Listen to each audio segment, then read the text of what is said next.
Hello guys and welcome to 5 Minute Medico. Today's topic is CNS lesion localization in a nutshell. This video will be a short, brief video and will help you in localizing the lesion. At most of the time, we are always confused whether it is a UMN lesion, LMN lesion, brainstem lesion or spinal cord.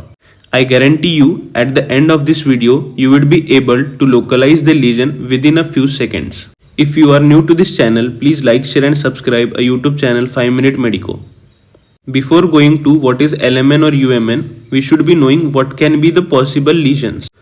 There can be lesion at the brain, which includes cortex or subcortex and will be showing the features of contralateral UMN type lesion. Bear with me, after this slide you will be able to know what is UMN and LMN. Next, the lesion can be at the brainstem like midbrain, pons on medulla, and it will be showing contralateral opposite side, that is UMN, and ipsilateral same side LMN.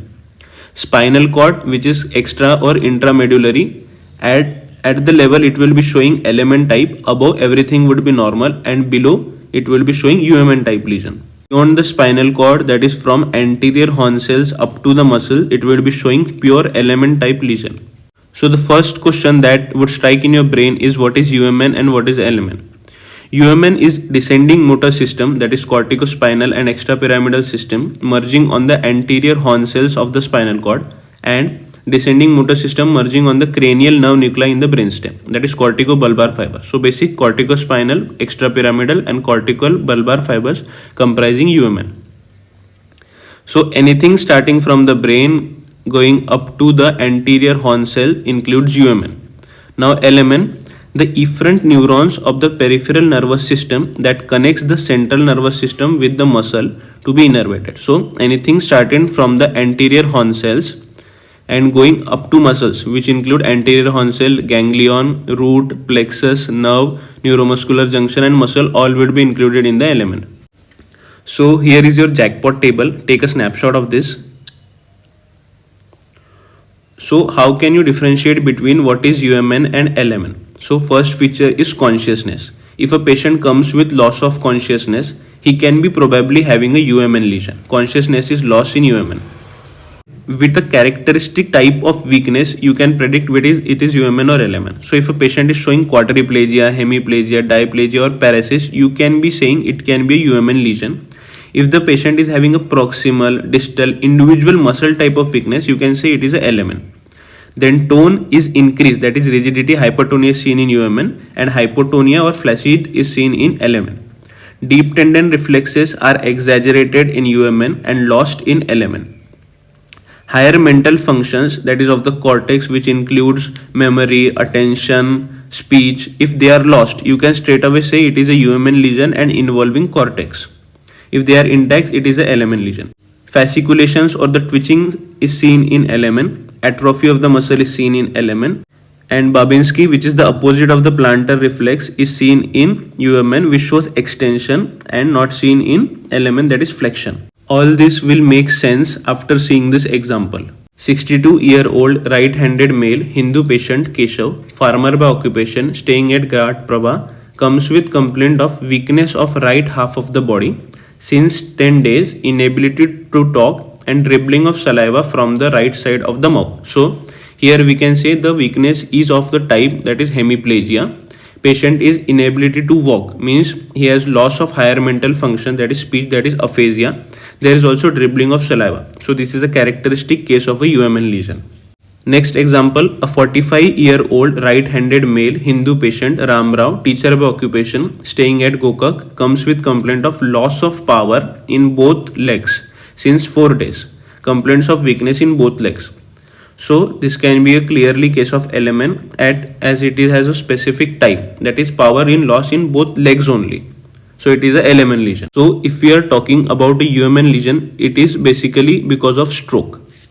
So to understand stroke, you should be seeing this superior lateral side of the brain. Superior lateral side is supplied by the middle cerebral artery, which is the M1.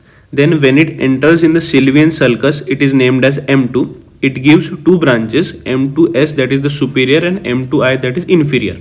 Inferior goes to the temporal lobe and M2S goes to the frontal lobe. So accordingly, in which part of the middle cerebral artery the clot is present, we can localize the lesion. Know the type of aphasia.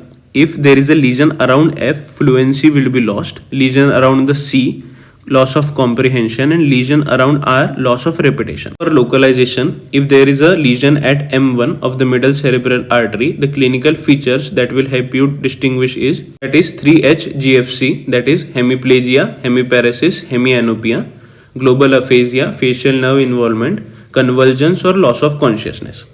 If there is a lesion at M2, the same 3H will be present with transcortical aphasia. If M2S or the superior one is involved, then there would be weakness and Broca's aphasia. M2I inferior, there would be weakness plus Wernicke's aphasia.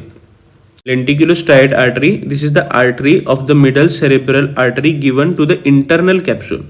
So if there is a weak lesion, there would be a dense weakness of both limbs plus facial nerve involvement. There can also be a lesion at the A2, that is anterior cerebral artery, supplying the medial surface of the brain, which would produce only lower limb weakness and bowel bladder function. Now coming to the LMN. LMN starts from anterior horn cells, then ganglion, then there can be a dorsal sensory or ventral root which forms plexus followed by nerve which innervates the neuromuscular junction followed by muscle. So to localize the lesion at the LMN, there are two basic rules.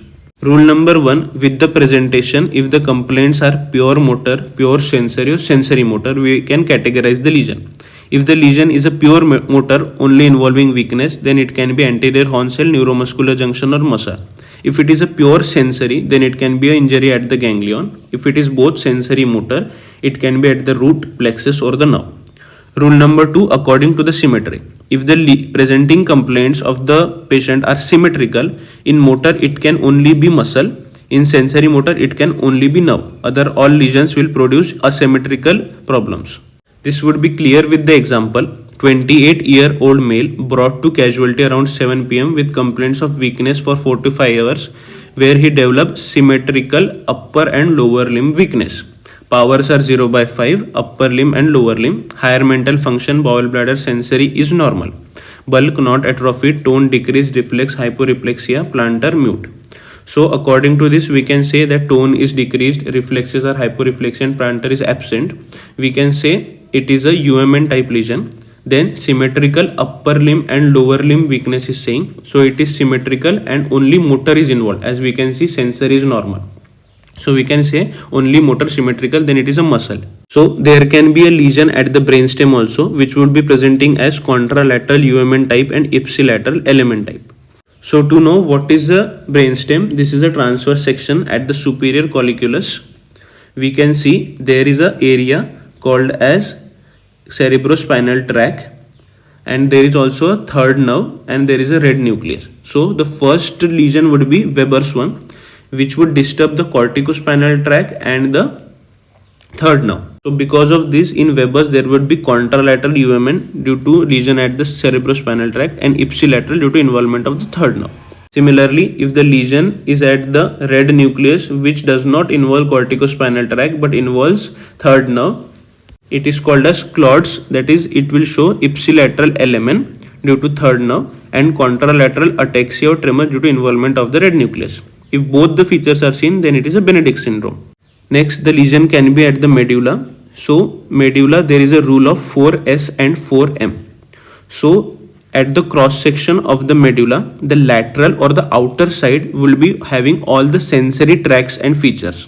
And in the medial or the center, there would be the motor features or the motor tracts.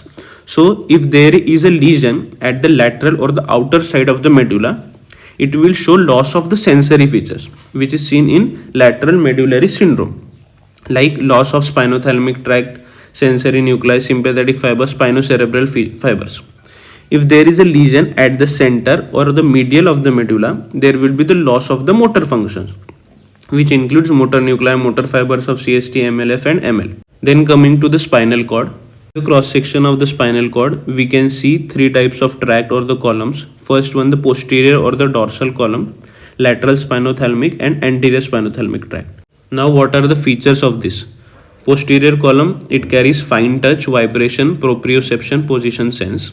Lateral spinothalamic carries pain and temperature. Anterior spinothalamic carries crude touch and pressure.